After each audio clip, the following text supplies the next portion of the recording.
Good morning, students. Topic of discussion is imidazole. This is the structure for imidazole. ठीक है, in the imidazole there is 2 N as a heteroatom present in 5-membered carbon ring, but these two N are not adjacent to each other. There is a gap of 1 carbon in between these 2 N. ठीक है, the 1 N is like just from extracted from the pyrrole. ठीक है, just like in the pyrrole the N is present with proton, so one NH with proton and another N without proton, that is just like from the extracted from the pyridine. ठीक है, तो हम कह सकते हैं कि अमीडाजोल जो है वो एक 5-membered कार्बन रिंग है जिसमें 2 N प्रेजेंट हैं, but these 2 N are not adjacent to each other. There is a gap of 1 carbon in between these 2, है ना, or we can say that there is a gap of 2 carbon in between 2 on another side. ठीक है, the one N is just with proton like in pyrrole and another N is without proton containing 1 lone pair of electron just like in pyridine. ठीक है, if we talk about their aromaticity, the aromaticity is same as in pyrazole. ठीक है, pyrazole में जो था the same is aromaticity in imidazole. ठीक है, it also contain sp2 hybridized orbitals. ठीक है, p ऑर्बिटल्स जो है that is perpendicular to the plane. ठीक है, all the p orbitals are parallel to each other, so they can easily overlap with each other. Due to this overlapping this is aromatic in nature. 6 electrons हैं इसके पास, that's why this follow Huckel rule. ठीक है, so this is aromatic in nature. ठीक है, next is tautomerism. ठीक है, property है, this is the first property, that is tautomerism. In this imidazole की अगर बात करें तो N hydrogen are subjected to the tautomerism. ठीक है, जो एन के पास एक हाइड्रोजन है वो जो है टॉटोमेरिज्म जो है वो शो करती है. कैसे शो करती है, देखिए, this is the structure for imidazole. ठीक है, नेक्स्ट क्या है, जो एच है ये शिफ्ट हो गई है यहाँ पे. ठीक है, डबल बॉन्ड जो है यहाँ पे शिफ्ट हो गया है, तो नेक्स्ट जो स्ट्रक्चर है उसमें जो एच है वो shifted to the another N and जो डबल बॉन्ड है that shifted to the first one N. ठीक है, और on the basis of these 2 tautomerism we can say that, ठीक है, कि कभी फिर अगेन से फिर वही स्ट्रक्चर बन जाता है. ठीक है, तो मिथाइल ग्रुप जो है वो शिफ्ट हो जाता है 5th पोजीशन के ऊपर. ठीक है, तो हम ये कह सकते हैं कि जो अमीडाजोल रिंग है वो टॉटोमेरिज्म शो करती है. उसका जो प्रोटॉन है एन के साथ जो प्रोटॉन है that shifted to the another N. ठीक है, so at the end methyl group is also get shifted on the 5th position, 4th to 5th position. ठीक है, this is called tautomerism in imidazole ring. ठीक है, next है hydrogen bonding. Hydrogen bonding present होती है इसमें. देखिए आप, जो NH है, ठीक है, जो विदाउट एनी हाइड्रोजन जो N है, ठीक है, वो क्या करता है, जो दूसरी रिंग है उसके H के साथ अपनी हाइड्रोजन बॉन्डिंग जो है वो बना लेता है. तो हाइड्रोजन बॉन्डिंग जो है वो प्रेजेंट होती है. ठीक है, नेक्स्ट है सिंथेसिस. सिंथेसिस में है रेजिश-वेस की सिंथेसिस है अमीडाजोल का. ठीक है, इसमें क्या है कि जो डाइकार्बोनल कंपाउंड्स जो हैं अगर उनमें अमोनिया डाल दिया जाए, ठीक है, अमोनिया जो है एक बेस है, अगर हम उसको अमोनिया के साथ ट्रीट कर दें तो डाई इमीन्स बन जाते हैं. ठीक है, आफ्टर दैट अगर हम कोई एल्डिहाइड ग्रुप डाल दें, एल्डिहाइड ग्रुप वाला जो कंपाउंड है वो डाल देते हैं, तो एट द लास्ट जो है हमारे पास अमीडाजोल जो रिंग है वो फॉर्म हो जाती है. ठीक है, तो अगर हम इसकी बात करें, next synthesis from N alpha halo carbonyl components. ठीक है, अल्फ़ा हेलो कार्बोनाइल कॉम्पोनेंट्स मतलब कि जो हम पीछे जो हम करके आए हैं उसमें क्या है कि 1 to डाई कार्बोनाइल कंपाउंड से, but you can also synthesise from alpha halo carbonyl compound. Alpha halo का मतलब क्या है कि फंक्शनल ग्रुप के साथ वाली जो कार्बन है अल्फ़ा, उसके ऊपर हेलोजन ग्रुप लगा होगा और साथ में उसके एक कार्बोनाइल कीटोनिक ग्रुप होगा. ठीक है, तो अगर हम अल्फ़ा हेलो कीटोन्स में अमाइडीन्स डाल दें, अमाइडीन होते हैं 2NH2 ग्रुप होते हैं. ठीक है, वह एक NH ग्रुप होता है वो डबल बॉन्डेड होता है. ठीक है, दैट इज़ अमाइडीन. ठीक है, अगर हम अमाइडीन को अल्फ़ा हेलो कार्बोनाइल कंपाउंड्स के साथ ट्रीट कर देते हैं, ठीक है, तो क्या होता है कि हेलोजन जो है वो बाहर निकल जाती है और एक वाटर बाहर निकल जाता है. तो ये जो बॉन्ड है दोनों के बीच में ये बन जाएगा. ठीक है, ये ऐसे जो बॉन्ड बन जाएगा तो लास्ट पे एक रिंग बन जाती है, ठीक है, वो कौन सी रिंग होती है, अमीडाजोल। तो we can synthesize imidazole from alpha haloketones with amidine, this is the second synthesis, ठीक है। बट इसमें जो बनती हैं दैट इज सब्स्टिट्यूटेड इमिडाजोल, जो ग्रुप यहाँ पे लगे होते हैं, ठीक है, वो ग्रुप जो हैं वो आगे जाके सब्स्टिट्यूटेड अमीडाजोल बना देती हैं, ठीक है, वही रिंग जो हैं वो ट्रांसफ़र हो जाते हैं अमीडाजोल रिंग के ऊपर, ठीक है। This is the second synthesis, ठीक है। नेक्स्ट है third synthesis from dehydrogenation of imidazoline, from dehydrogenation of imidazoline. इसमें क्या है कि हम क्या लेंगे, हम डाईअमाइन कंपाउंड लेते हैं इसमें, जिसमें 2 अमाइंस ग्रुप लगे होते हैं, 1-2 डाईअमाइंस लेते हैं, उनकी कंडेंसेशन करवाते हैं हम, ठीक है, हम करवाते हैं इसकी इमीन्स के साथ, ठीक है। तो जब हम इसकी कंडेंसेशन करवाते हैं तो अमोनिया जो है वो बाहर निकल जाता है, दैट अमीडाजोलिन जो रिंग है वो फॉर्म हो जाती है। उसके बाद क्या होता है कि हम उसको बेरियम मैग्नेट के साथ ट्रीट करते हैं। जब बेरियम मैग्नेट के साथ ट्रीट करते हैं तो इट यील्ड 2 सब्स्टिट्यूटेड अमीडाजोल, ठीक है। उसमें क्या होता है, 2 सब्स्टिट्यूटेड अमीडाजोल फॉर्म होते हैं हमारे पास, ठीक है। अमीडाजोलिन से हमारे पास बन जाती है फिर परफेक्टली अमीडाजोल, ठीक है। सबसे पहले इसके इंटरमीडिएट जो बनता है वो अमीडाजोलिन रिंग बनती है, फिर बेरियम मैग्नेट के साथ ट्रीट करने के बाद अमीडाजोलिन कन्वर्ट इनटू द अमीडाजोल, ठीक है। नेक्स्ट है अमीडाजोल की जो रिएक्शंस हैं, अगर हम रिएक्शंस की बात करें अमीडाजोल के, तो इसके ऊपर सबसे फर्स्ट जो रिएक्शन है वो है electrophilic addition to the N. Electrophiles क्या होते हैं, जिनके पास इलेक्ट्रॉन्स की कमी होती है, डेफिशिएंसी होती है, these are electron loving species, ठीक है। तो एन के पास आपको पता है कि लोन पेयर्स पड़ा है, ठीक है, तो उसके पास इलेक्ट्रॉन डेंसिटी बहुत ज़्यादा है। तो जब भी हम अमीडाजोल के ऊपर रिएक्शन स्टार्ट करते हैं तो जो इलेक्ट्रोफाइल्स हैं वो बहुत ईजिली एन के ऊपर अटैक करते हैं, ठीक है। तो हम देखेंगे, ये है, हमने यहाँ पे डाल दिया acid, aqueous acid. Aqueous acid का मतलब क्या है, इसमें प्रोटॉन है, तो प्रोटॉन जो है वो क्या करेगा, वो अटैक करेगा एन के ऊपर, क्योंकि प्रोटॉन के पास इलेक्ट्रॉन्स की कमी है बट एन के पास लोन पेयर ऑफ इलेक्ट्रॉन जो है वो पड़ा है। तो प्रोटॉन जो है वो एन के साथ ऐड हो जाएगा, एन के ऊपर पॉजिटिव चार्ज आ जाएगा क्योंकि उसने अपने इलेक्ट्रॉन जो है वो प्रोटॉन के साथ शेयर कर लिए हैं। That at the end it convert into the imidazolium cation. जब एन के ऊपर पॉजिटिव चार्ज आ जाता है तो उसको बोलते हैं अमीडाजोलियम कैटोआइन, ठीक है। तो अगर हम रिएक्शंस की बात करें तो अमीडाजोलिन जो रिंग है, अमीडाजोल जो रिंग है वो अमीडाजोलियम कैटोआइन में कन्वर्ट हो जाती है जब हम उसके ऊपर किसी इलेक्ट्रोफाइल का अटैक करवाते हैं। तो इलेक्ट्रोफाइल जो है वो एन के ऊपर अटैक करता है and convert it into the imidazolium cation, ठीक है। नेक्स्ट रिएक्शंस है एन एल्काइलेशन, ठीक है। ये एग्जाम्पल है जो हमने किया है कि एन के ऊपर इलेक्ट्रोफाइल का अटैक होता है, तो वो इसकी एग्जाम्पल जो है कि हमने क्या किया, एन एल्काइलेशन करेंगे हम, ठीक है। हमने क्या किया, एक्वस एसिड ले लिया, ठीक है। एक्वस एसिड के साथ साथ हमने ले लिया CH3I, मिथाइल आयोडाइड, ठीक है। हैलोजन लगा हुआ है मिथाइल के साथ। तो हैलोजन जो होते हैं वो लिटिल बिट इलेक्ट्रोनेगेटिव होते हैं, उसने क्या करना है, इलेक्ट्रॉन जो है वो विड्रॉ कर लेने हैं, that's why iodine become little electronegative, ठीक है,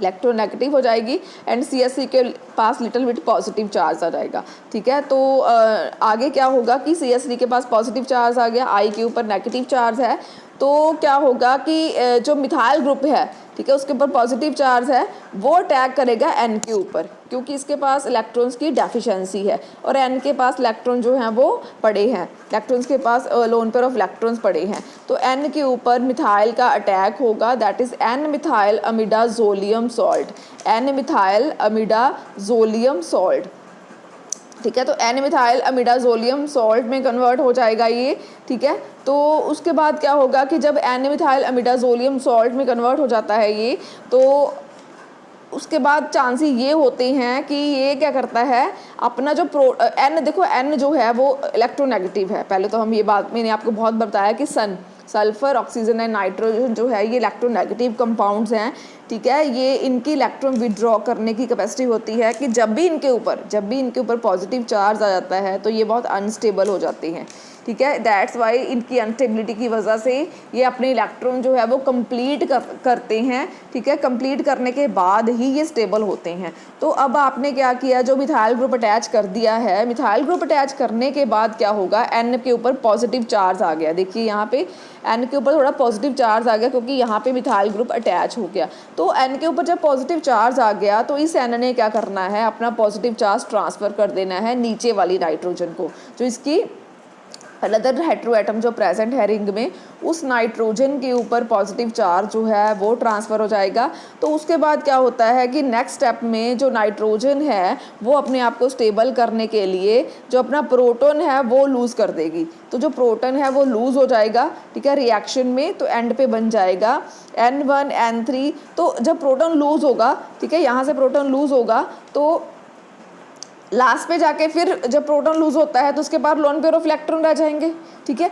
फिर से रिंग के पास लोन पेयर ऑफ इलेक्ट्रॉन्स हैं। फिर से जो CH3I है, जो हमने मिथाइल आयोडाइड जो डाला था उसमें से मिथाइल ग्रुप निकल के फिर से N के ऊपर अटैक कर देगा, ठीक है। तो एंड पे बन जाएगा हमारे पास N1 N3 di methyl imidazolium salt, ठीक है। तो एन के ऊपर फिर से पॉजिटिव चार्ज आ जाएगा, पर अब ये पॉजिटिव चार्ज जो है वो स्टेबल नहीं हो सकता क्योंकि दूसरी जो एन है उसके ऊपर भी मिथाइल लगा हुआ है जिसको लूज़ करना इतना ईजी नहीं है। दैट्स वाई जब हम एन एल्काइलेशन करते हैं, ठीक है, तो जब मतलब हम मिथाइल आयोडाइड डालते हैं हैलोजन के साथ, कोई मिथाइल इथाइल कुछ भी आप ले सकते हैं, वो डालते हैं तो सबसे पहले एन के ऊपर एक मिथाइल ग्रुप लगता है, जो दूसरी एन के ऊपर जो पॉजिटिव चार्ज है वो ट्रांसफ़र हो जाता है। तो दूसरी एन क्या करती है, अपना प्रोटॉन लूज़ करके लोन पेयर ऑफ इलेक्ट्रॉन जो है वो रख लेती है, स्टेबलाइज हो जाती है। बट फिर से वो मिथाइल आयोडाइड जो है, मिथाइल ग्रुप जो है वो लोन पेयर ऑफ इलेक्ट्रॉन्स के ऊपर अटैक करता है, तो फिर से एन के ऊपर जो पॉजिटिव चार्ज आ जाता है। That's why it convert into that the and N1 N3 di methyl imidazolium salt, ठीक है।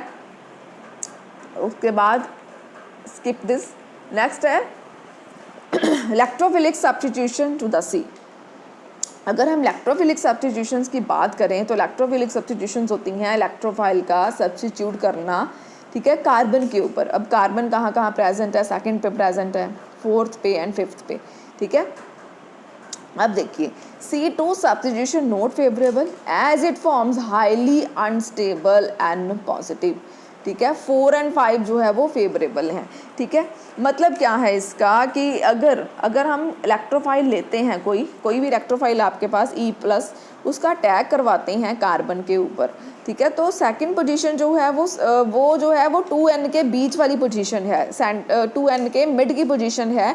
अगर 2 पे अटैक होता है तो N पे जो पॉजिटिव चार्ज आएगा वो बहुत जल्दी आएगा, ठीक है, और बहुत ज़्यादा मतलब बहुत ज़्यादा अमाउंट में आएगा क्योंकि इलेक्ट्रोफाइल जो है वो यहाँ पे अटैच हो जाएगा। तो इलेक्ट्रोफाइल जो है इस N के ऊपर अपना इन्फ्लुएंस बना के रखेगा, यहाँ से इलेक्ट्रॉन जो है वो विड्रॉ होते रहेंगे तो N के ऊपर बहुत ज़्यादा पॉजिटिव चार्ज आ जाएगा, ठीक है। तो N जो है वो इलेक्ट्रोनेगेटिव कंपाउंड है, सन में आता है ये। तो N के ऊपर ज़्यादा पॉजिटिव चार्ज होने से N जो है वो अनस्टेबल हो जाता है। इसीलिए कार्बन 2 के ऊपर इलेक्ट्रोफाइल का अटैक होना, वहाँ पे जाके लगना जो है वो अनफेवरेबल है, वहाँ पे अटैक जल्दी नहीं होता। तो इलेक्ट्रोफाइल का जो अटैक है वो 4th एंड 5th पोजीशन पे ही फेवरेबल है, क्योंकि क्या होता है कि अगर 4th पे लग रहा है, 5th पे लग रहा है तो 4th के साथ 5th स्टेबलाइज होगा, फिर इन्फ्लुएंस जो है पॉजिटिव चार्ज का कम हो जाता है, ठीक है। दैट्स वाई एन के ऊपर उतना पॉजिटिव चार्ज नहीं आता जितना कि C2 पे अटैक होने के बाद आता है, ठीक है। तो नेक्स्ट है नाइट्रेशन एंड सल्फोनेशन। ये एग्जांपल है कार्बन के ऊपर इलेक्ट्रोफाइल का अटैक हो रहा है, ठीक है। तो तो अगर हम कंक्लूजन निकालें तो जो अमीडाजोल रिंग है उसके ऊपर जा तो आप नाइट्रोजन के ऊपर लगा सकते हैं या फिर कार्बन के ऊपर इलेक्ट्रोफाइल लगा सकते हैं। नाइट्रोजन के जो ऊपर लगाना था वो हम एग्जाम्पल जो है वो कर चुके हैं। अब हम करेंगे कार्बन के ऊपर अटैक होना। तो मैंने आपको बताया कि इस कार्बन के ऊपर अटैक जो है वो ईजी नहीं है, तो फेवरेबल कंडीशन जो होती हैं वो ये वाली होती हैं, ठीक है। तो अब हम करेंगे एग्जाम्पल नाइट्रेशन की। अगर हम नाइट्रेशन करते हैं, HNO3 डालते हैं, नाइट्रिक एसिड डालते हैं, तो नाइट्रिक एसिड की प्रेजेंस में अमीडाजोल जो है that convert into the nitro imidazole. Nitro जो ग्रुप है वो लग जाएगा किसके ऊपर, 4th पोजीशन के ऊपर, ठीक है। तो ये इस पोजीशन पे नाइट्रो ग्रुप लग जाएगा, ठीक है।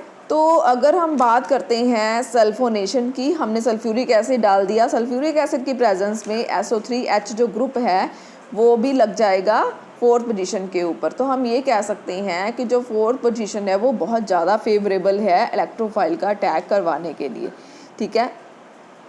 नेक्स्ट है हेलोजिनेशन। अगर हम हेलोजिनेशन की बात करें, इलेक्ट्रोफिलिक सब्स्टिट्यूशन टू द सी, तो हेलोजिनेशन में क्या है, आप हेलोजन कंपाउंड डालोगे, ठीक है। जब आप हेलोजन कंपाउंड डालोगे, साथ में ये जो है ये सारे कैटलिस्ट वगैरह होते हैं, और एसिटिक एसिड डाला है इन्होंने, सोडियम एसिटेट डाला है, ये सोलवेंट्स होते हैं, ठीक है। ये आप अपने यहाँ पढ़ लेना, ठीक है। हेलोजिनेशन जो है वो ब्रोमिनेशन जब हम करते हैं तो ब्रोमीन जो है वो छोटे मॉलिक्यूल्स हैं, ठीक है, बल्कि मॉलिक्यूल्स नहीं हैं।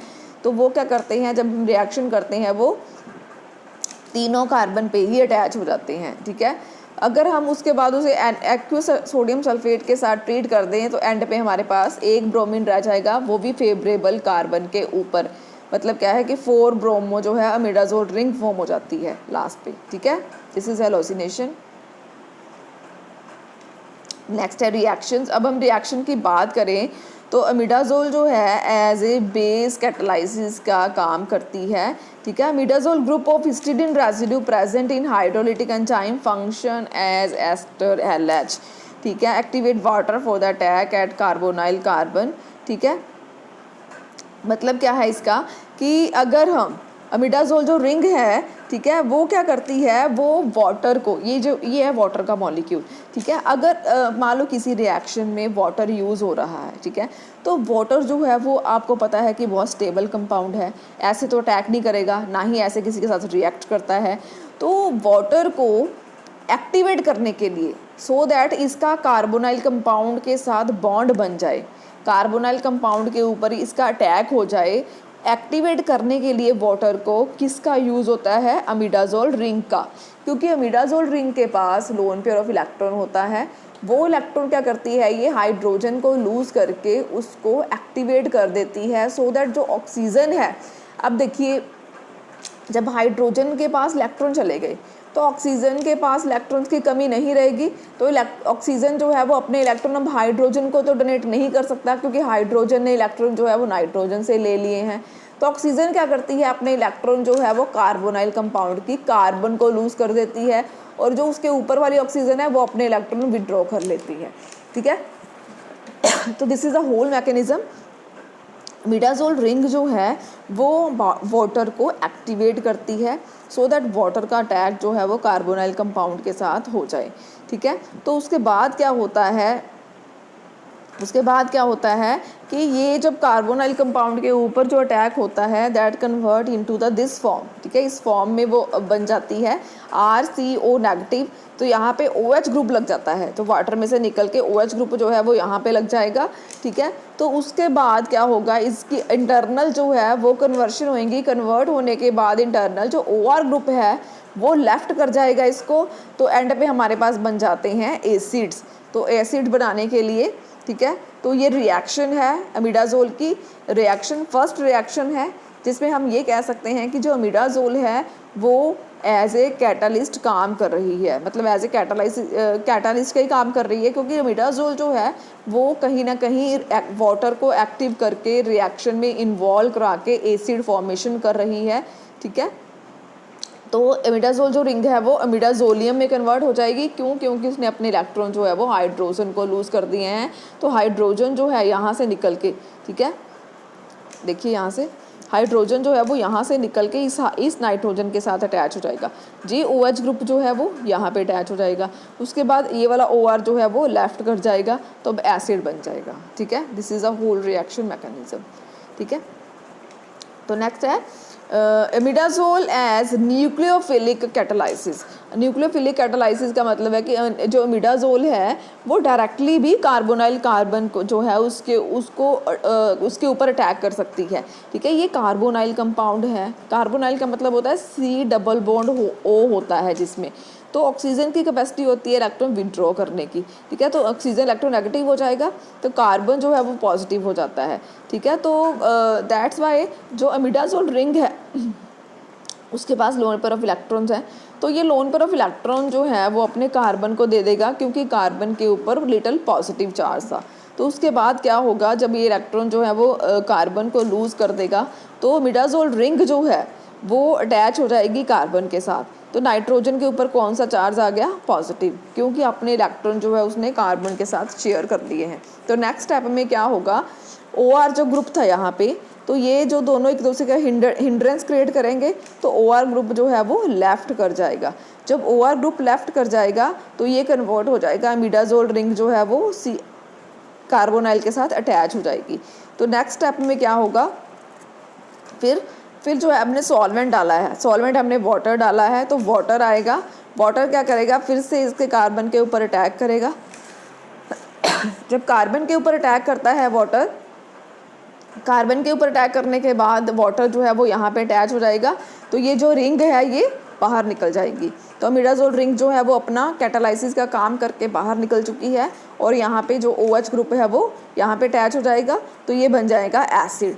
ठीक है, this is the whole mechanism in which carbonyl compound के साथ डायरेक्टली हमने ये देखा है कि अगर कार्बोनाइल कंपाउंड के साथ हम डायरेक्टली इमिडाज़ोल रिंग डाल दें तो इमिडाज़ोल रिंग जो है वो डायरेक्टली भी कार्बोनाइल कंपाउंड के ऊपर अटैक करके उसको रिएक्शन में इन्वॉल्व कर देती है, तो रिएक्शन में उसको एक्टिवेट कर देती है सो दैट रिएक्शन जो है वो प्रोसीड हो जाए। ठीक है, तो नेक्स्ट है मेडिसिनल यूजेस। अगर हम मेडिसिनल यूजेस की बात करें तो ये सबसे पहला इसका एग्जांपल है azole anti fungal agents. Azole anti fungal agent जो होती हैं उसमें इमिडाज़ोल रिंग का यूज़ होता है। तो कौन कौन सी एग्जांपल हैं इसकी, ketoconazole, miconazole and clotrimazole. Ketoconazole is आपको पता ही है, जो कीटोमैक शैम्पू आ रहा है तो उसमें कीटोकोनाजोल होता है। This is anti fungal agents. ठीक है, डैंड्रफ को क्योर करने के लिए इसका यूज़ होता है, क्योंकि बेसिकली डैंड्रफ जो है that is a infection in the hairs. ठीक है, आप ये नहीं कह सकते कि डैंड्रफ जो है वो ड्राइनेस की वजह से होता है। This is all about the myths, ये मिथ है एक। तो डैंड्रफ जो होती है that is some type of infections that occur in your scalp. ठीक है, तो इस इन्फेक्शंस को दूर करने के लिए कीटोकोनाजोल का यूज़ होता है। तो कीटोमैक शैम्पू में इसका बहुत यूज़ हो रहा है आजकल। Miconazole and clotrimazole, this is also anti fungal agents. ठीक है, तो माइकोनाजोल जो है जिसका स्ट्रक्चर भी इन्होंने ड्रॉ किया है, कि देखिए इसमें इमिडाज़ोल रिंग जो है वो होती है। ठीक है, नेक्स्ट है anti histaminic drug. Anti histaminic drug का मतलब है साइमेटिडीन। ठीक है, एंटी हिस्टामिनिक ड्रग जो है that is cimetidine, use to treat and prevent peptic ulcer. ठीक है, साइमेटिडीन जो है वो पैप्टिक अल्सर्स क्या होते हैं, स्टमक में बहुत ज़्यादा एसिड जब रिलीज़ हो जाए तो उसमें थोड़े वूंड्स हो जाते हैं, जख्म हो जाते हैं हमारी स्टमक की लाइनिंग के ऊपर, जिनको पैप्टिक अल्सर्स कहते हैं। इसको ट्रीट करने के लिए साइमेटिडीन ड्रग का यूज़ होता है। साइमेटिडीन एक एंटाहिस्टामिनिक ड्रग है। हिस्टामिन जो होते हैं वो हमारे स्टमक में एसिड को रिलीज़ कराने में हेल्प करते हैं। तो अगर हम एंटी हिस्टामिनिक ले लेंगे तो हमारे स्टमक में एसिड रिलीज़ नहीं होगा, तो हमें जो अल्सर्स हैं वो ट्रीट होने स्टार्ट हो जाएंगे। ठीक है, तो नेक्स्ट है एंटी प्रोटोजोल एजेंट।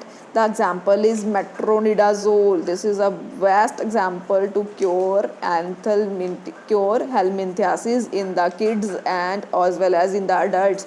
आपने देखा होगा मेट्रोनिडाजोल का सिरप आता है जब किसी को कोई स्टमक में अमीबियासिस हो जाता है, या फिर कोई और वॉर्म्स हो जाते हैं, कीड़े पड़ जाते हैं पेट में बच्चों के।